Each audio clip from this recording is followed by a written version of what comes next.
Welcome to Digital Influence. I'm Dallas McMillan. Today I'm speaking to George Katz, and he is a coach who specializes in helping people slay the imposter monster. You know, that inner doubt you've got that makes you feel that you really can't do that thing you're hanging to do.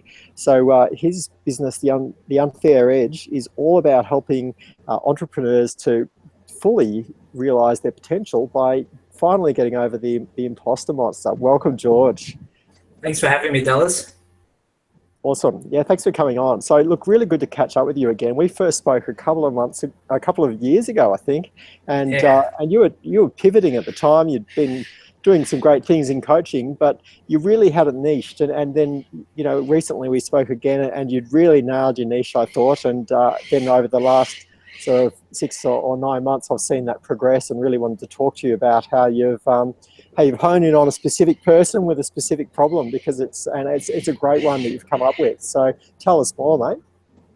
Yeah, so when I first started out, I kind of went down that route of being very broad and just talking about being a mindset or life coach. And I've always hated those terms, mostly because of how it's kind of like being a DJ. Everyone could be a life coach. Everyone could be a DJ. Anyone spins or plays with Tractor, which is a program for DJing, they consider themselves a DJ, and I feel the same way about those terms. But the biggest thing with that was, well, I guess as a coach, something I kind of enjoy is working with challenges and working with different people's problems. And the problem with that is you can't really communicate to any particular market. You're not really able to communicate the most important thing, which is what's in it for them. And I found this a real struggle. And over the last 3.5 years, I've since pivoted recently. And by just making those adjustments, really honing in on a specific thing that for me personally feels very broad, but also very specific at the same time. It's just been a whirlwind. Like in the last couple of months, the business has just taken off, and it's just so much easier for people to make that connection between what I do and communicating that with either their friends when they're in discussion with them, which helps get clients, or even just with my clients and how it relates to their problems and what they're facing. Yeah, totally. And as you say, when you do hone in on a niche, it's kind of bigger on the outside than on the inside. On the inside than the outside. Actually, just behind me, there's a model TARDIS up on the fridge. I'm not sure if you can see, just about there. And niches are like that, aren't they? As you get into them, they're kind of bigger on the inside than they look from the outside, and you can keep specializing forever. But I reckon the niche you've chosen is just so like everyone's got it. So it's kind of like you've gone even broader than if you said you're a life coach, because I think so many of us suffer with imposter syndrome. Tell us more about that problem, and why is it so common for entrepreneurs? Well, it's very common for high achievers in general, and what it essentially is the idea that people are going to catch you out because you're not as good as you might appear to be, or you don't deserve the position, and really it stems from two main ideas. One is that we're not good enough, and the other one being that self-worth issues. Generally, those are the two encompassing things. The funny thing about it is it's usually the high achievers who experience it the most. Mm-hmm. And personally, what I've seen with imposter syndrome is it tends to impact people who tend to be more on the people-pleasing side a lot more. Mm-hmm. And I think a part of that is because of that nature of underlying emotions that come about from imposter syndrome that a lot of people don't talk about are guilt and shame and how they play out. And what that shows up in is people worrying about, with good reason, you know, whether they are an expert, whether they have the right to share information, whether they have anything to share, and whether they should be asking for a certain amount of money. And when you can get clear about those things and understand that those questions have absolutely nothing to do and shouldn't make you feel guilt or shame, it just changes everything, because you realize that it's not about that. It's not about how you feel as a person. It's about doing these particular things and doing them in an ethical way. And you do have a right to do these things. You have a right to ask people for money. What you don't have a right to is coercing those people, manipulating them, lying to them. But for me now to say to someone, my program costs X amount of dollars, that's an invitation. That's saying to someone, this is what I'm saying, this is what I'm charging, this is what I'm offering. Do you want this? Mm. And even if I charge an exorbitant amount, like 10K, that's a choice that they get to make. So I can never feel bad for charging someone, because that choice, as long as I don't force their choice, that's on them. They Yeah. get to decide if it's of value. So Rolls-Royce doesn't feel guilty about making $1 million cars. Exactly, and neither do the people who buy them, because they see the value in that. And so we should never worry about price in terms of that, looking at it like that way, like, oh, I shouldn't charge this much because of this and this, because the value isn't determined by you, it's determined by the customer, determined by the client.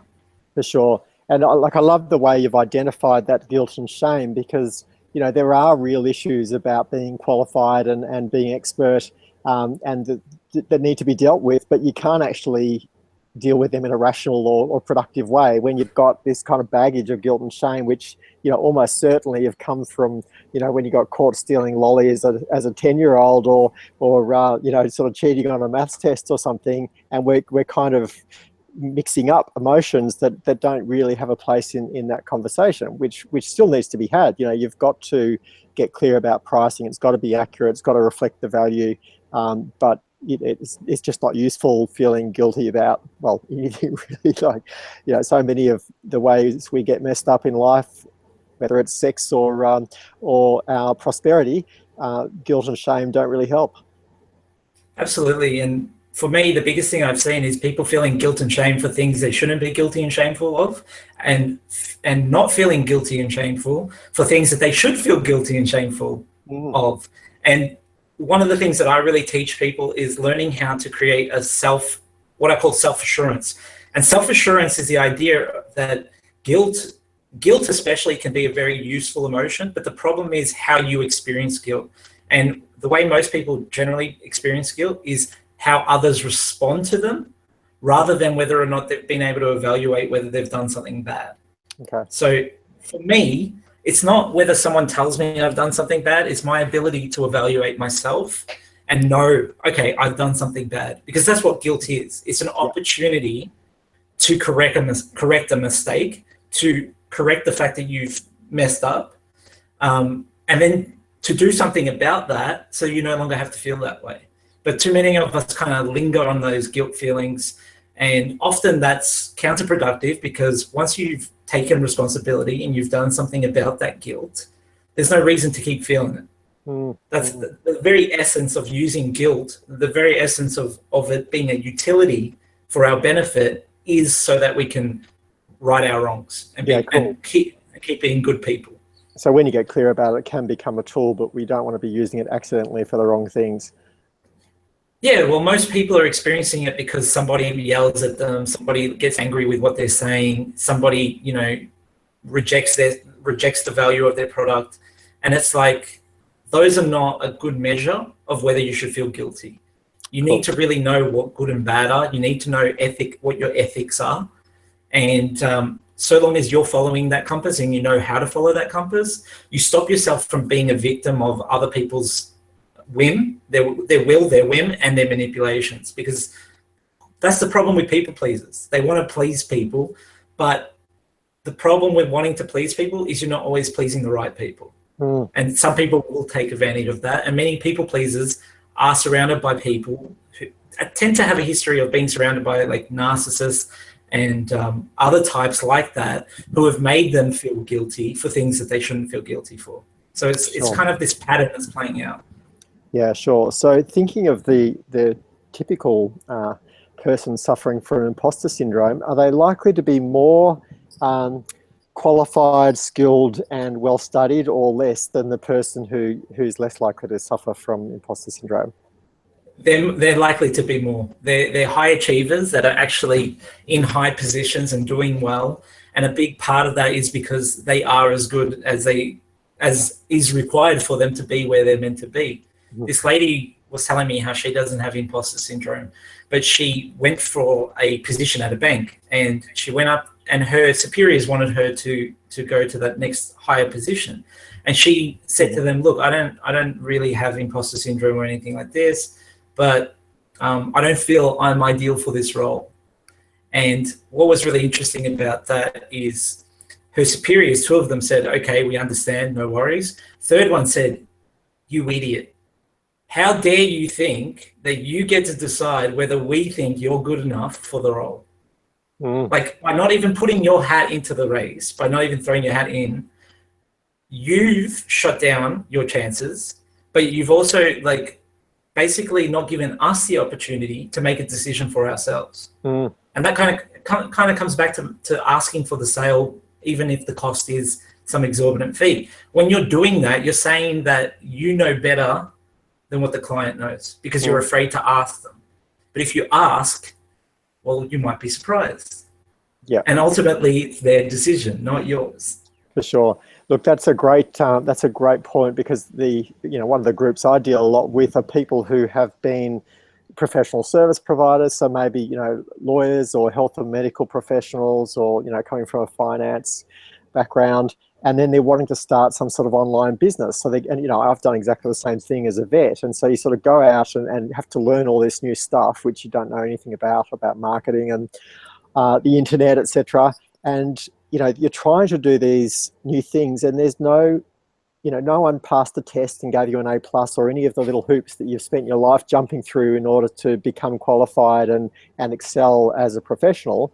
And that lack of structure means that you feel like you're just making it up. So in particular, when it comes to creating programs, putting prices on them and selling them, it's like you're cheating, whereas if there's no right answer, well, how can you know the answer? And I think, for people who have been, sort of people pleasers, the people, but also the people who need to be right and tick all the boxes, so they're really compliant people. So on the Myers-Briggs type thing, the S's and the C's, to me, they're really vulnerable, especially if you're sort of a bit of a combination, because you've spent your life pleasing the teacher, pleasing your parents, getting that grade, getting into the right school, doing the right courses, filling out the right forms, keeping the bureaucracy that you work within happy. And, even if you're not an entrepreneur dealing with clients, often you do everything right and by the book, the client's still not happy. That is really hard to deal with, because suddenly you're questioning, well, if they don't care about me ticking all the right boxes, does it matter? What have I done wrong, or am I doing the wrong thing? But especially when they start getting into that less structured world of running their own business or creating their own products, then it's particularly difficult. So what should they do to start to become aware of this and start to break through? Well, some of the things I like to look at is, one thing experts have to understand, and it traps a lot of people, is because they're surrounded by a subject, because their lives are, the fishbowl that they're in is surrounded in that subject, they often think that their clients know as much as they do, or that what they know is common sense. But the very clientele that they're dealing with are people who know less than them.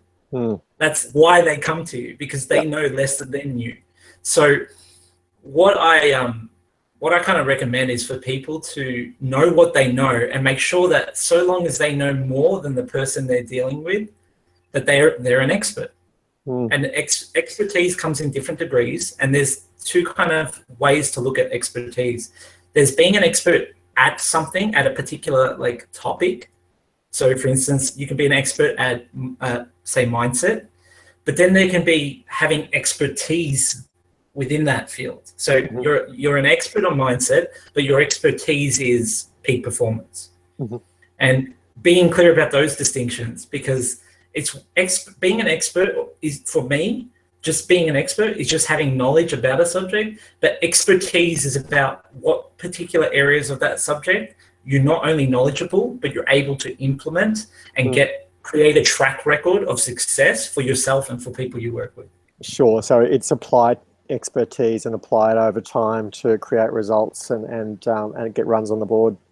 Absolutely. I think track record is probably the key component. I would say there's about 5. Qualifications does count. Track record does, I would say, is right up there. Knowledge is definitely one of them. What would be the other one? If you yourself have gotten those results in your own life, that's usually a good example. all of these kind of things are important, but I personally, what I've noticed is track record is kind of more important than anything else, because you can have someone who's a psychologist, spent 10 years studying psychology, but when you get them out in the field, they're not able to apply that information. So academically, they're an expert in their field, but they don't have expertise. Right, yes. It's a really important distinction that I try to ingrain in people. And for instance, I'm an expert in mindset work, but my expertise is in particular self-esteem, imposter syndrome, self-worth, this kind of area. Yep. People like Tony Robbins are great at motivation, are great at peak performance. They have way more expertise than I do in that area. So it's those distinctions. I think that helps a lot. And there was a person the other day saying, "Oh, I can't put content out because everything I want to write about has been written about before." And everyone said, "Well, you have your unique perspective." And that's true. But the other side of that is the people who would be enamored, the people who would be drawn to work with you, don't know as much as you do. And do not mistake your knowledge for what they know. It's a really important distinction. Okay, cool. And so if someone is, when is someone most likely to, suffer painfully from imposter syndrome? I think it's something that we've all got to varying degrees now and then, but there's certain times in our lives when it becomes a real roadblock to success. When is it most problematic? I think it's in the entrepreneur dynamic, it's probably in the earlier stages of building the business, because essentially what you're starting to do is share an identity and a personality and a passion that's really close to home for you, that a lot of people might have issues with or not believe in or not be supportive of, or maybe you're going to share some ideas about what you know that a lot of the people around you have never heard you talk about. So even to this day, whilst I consider myself an expertise to a lot of the people in my life, they don't see the workings of my business. They don't really see what I do. So I'm sure to some degree they think I'm just like a hobbyist, or that, I just have a kind of small business that kind of gets by. And it's not going to be until that point where I've built a big enough brand that I've got that social proof of being on stages and being in magazines. It probably won't be to that point that they will actually get it, and that's for them, and that's fine. Yeah. But I have to be. Sorry, let me just turn this off. Oh my goodness. Sorry about this. No worries. So yeah, that's a really good point. When we have that external validation, that can help. But plenty of people still suffer from imposter syndrome, even though, and it's even worse because everyone else thinks that they're doing well or has expectations, or they're up on stage and everything seems to be going right. Occasionally, people will have a kind of breakdown or fall from grace in just those circumstances when all the external validation and external signs of success seem to be at their peak. Well, I would say that's the crippling part, that you're requiring that external validation. When I've done my job really well with clients, they don't even know that I've done it, because it's very subconscious, it's very deep. And if I was expecting them to tell me, like, pat me on the back and good job, I probably wouldn't make it through to my next client. Because I have to recognize the quality of the work that I'm doing. I have to recognize what I'm doing well, these kind of things. And that kind of double-edged sword of being someone who suffers from imposter syndrome is too much dependency on others to give us praise, to give us acknowledgement, to give us support. And generally that's because there were people in our lives that didn't show us how to do that for ourselves. And that's something I teach people. I give people that initially, but only so long as it takes us to show them how to do it for themselves, because that's way more sustainable. Cool. So you teach them to catch their own fish rather than giving them a grilled fish meal. Yeah, exactly. Yeah. Awesome. And if someone is going through an event when they're having, like an overwhelming sense of imposter syndrome and they kind of recognize it, are there any quick tips or tricks they can use to kind of reframe the situation or laugh at themselves and get over it? Any quick hacks to use when we're held back by imposter syndrome, and we've noticed? Yeah, sure. So I'd say the biggest thing is the way people perceive doubt. People think doubt is a bad thing. Doubt is a really good thing. If I'm on the edge of a cliff and I'm scared that I might die, that's a really good indicator. The problem is when we let that then become crippling, when we let that become a barrier rather than go, okay, that is a possibility. What can I do to preempt that? What can I do to preempt that? What steps can I take that will either preempt that or prepare me for when that happens or after that happens? So using doubt and realizing that when doubt is, again, all these emotions we have, they have utility. It's just like a hammer. A hammer hitting a nail is very useful. A hammer hitting a head isn't so useful. And it's not the tool, it's the use that we make of the tool. So with people, doubt is an incredible tool. The problem is people don't apply it to the right things. You should be applying it to the beliefs that you have that you are 100% certain about, because that is where you'll get growth. And you should apply doubt to situations where there are risks and look at it as a way to evaluate game plans for how to approach that situation. So if one of your doubts is maybe they're not going to choose that service because it's 5K and I don't think they're going to buy from me. Well, you can either look at that as a complete like halting barrier, or you can say, well, that's really good information. Maybe that means I need to look at downselling them to a smaller program. Maybe that means I need to look at or rehearse my script for when I speak to them. So it's that thing of not seeing doubt as this dreaded monster, but realizing that doubt holds a lot of wisdom. Yeah, for sure. And I think that it's just so true that the people who are least qualified are also the least inclined to experience doubt and doubt their self-worth, whereas the people who are most qualified, that they know everything that can go wrong and they know all the contingencies you need and how it's not perfect, whereas, you know, someone trying to do or sell something for the first time, they're going in blind and thinking, oh, this will be easy, and often benefit over the true expert. So that's a great point. And I think the rehearsal as well, that, you know, whenever we practice anything, whether it's speaking from a stage or performing an instrument or doing a drill for martial arts or sports or something, we're getting used to that sense of doubt or nervousness or discomfort being there. But it doesn't stop you doing it. You still go through the drills until you can deliver it seamlessly. Absolutely.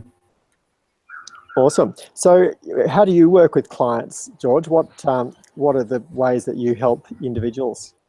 So generally I work with clients on a one-on-one basis, minimum of 3 months. And the reason for that is, the way I look at it is we want to build a foundation that's going to last a lifetime. So generally I start by teaching people foundations. These are principles that when we look at imposter syndrome, the reason it's called imposter syndrome is because a syndrome means multiple symptoms. What I do is I look at those multiple symptoms to find out what the core problems are, and then to encourage and teach principles that mean that those core problems will never come up again. Because these things are showing up in other parts of your life. They're just showing up in different ways. And you might not see the correlation or the connection between the two. But I guarantee you that if you have a hard time like asking for the sale, you probably have a hard time asking someone out for a date, as an example. And it's probably why I kind of, you know, ended up with those two fields, because there is so much overlap between our relationships, like our personal relationships and our business relationships. And business and even personal and our entire lives is about relationships. It's how we deal with other people. It's the relationship we have with ourselves and how those things interact and coexist. And most people just don't have very good relationship tools even within themselves. So I try to help people cultivate those, and then I help them uncover the deeper blind spots that they have that are really holding them back, help them address those, and then we work on giving them tools and techniques that they can use for the rest of their entrepreneurial career, for the rest of their lives, to help them keep growing and keep facing hurdles front on instead of trying to avoid them or trying to run away from them. Cool. And can you give us an example of how that plays out, that, someone's sort of come in with a specific set of problems and then, what you did together and how that's going? Sure. So I'll use an example of the other day. I had a client that was telling me that they weren't taking much action, and what we uncovered was that their expectations weren't being met. And they had an expectation about an action they wanted to be able to achieve, a goal that they have in mind. But in their own heads, they were like, I should be able to achieve this goal already. Now, the problem was that by having that unrealistic expectation and then having reality of them not being able to do it reflect back on them, they not only got the pain of not doing it, but they also got the pain of not being able to meet their expectation. So once we kind of were able to uncover that and show them what was going on there, it became really obvious why they weren't taking action. You're not going to take action if you can't meet the expectation and if it's going to make you feel crap to even try.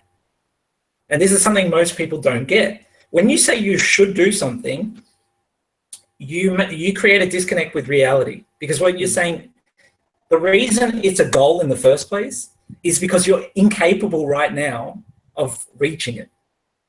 So to say you should be able to do something is to deny the fact that that's the very reason why you're in the process of trying to achieve that goal. And instead, what you need to do is you need to go back to those simple principles like breaking down goals, being really clear about where you are right now. For me to now say I should have $1 million business, like, that is a very deterring statement. But to say I'm working towards $1 million business, that allows me to focus on, okay, what's the next step I need to take? So as a simple tip, and as something that I was able to help with that client, it was something as simple as looking at their relationship to their progress and the word should. Because should is either going to be an unrealistic expectation you set for yourself or an unrealistic expectation set by somebody else for you. And so that is a really good way of diagnosing yourself, because those shoulds are getting in the way of you making that progress. Cool. Awesome. And so how do people get in touch with you? I know you've got a website at georgekatz.com, but you said you've also got a Facebook group, and it's well worth people checking that out as well. Absolutely. So on Facebook, it's just The Unfair Edge. The group's called The Unfair Edge, and it's all about owning your worth in relationships and in business. And really what I like to do in that group more than anything else is try to share daily some insights. And like, a lot of the stuff that I share is very counterintuitive, and that's why it works, because it's counterintuitive. And like I said, doubt is a beautiful thing. So by all means, come in, learn some things, challenge me. I love to be challenged. Hopefully you can learn a few things that you might not be picking up anywhere else. And no doubt that a lot of the things that are going on for people are symptoms. So I like to look at behavior. I like to look at what's going on and then figuring out what makes sense for that behavior to be true. Why is that behavior the right thing to do right now? So I help people uncover that, and then I'm able to show people how to find their unfair edge. And the unfair edge isn't that you do something that disadvantages other people, but it's realizing that the things that you think are giving you an unfair disadvantage in life, when applied in the right way, actually give you an edge on the competition and on everybody else. Cool.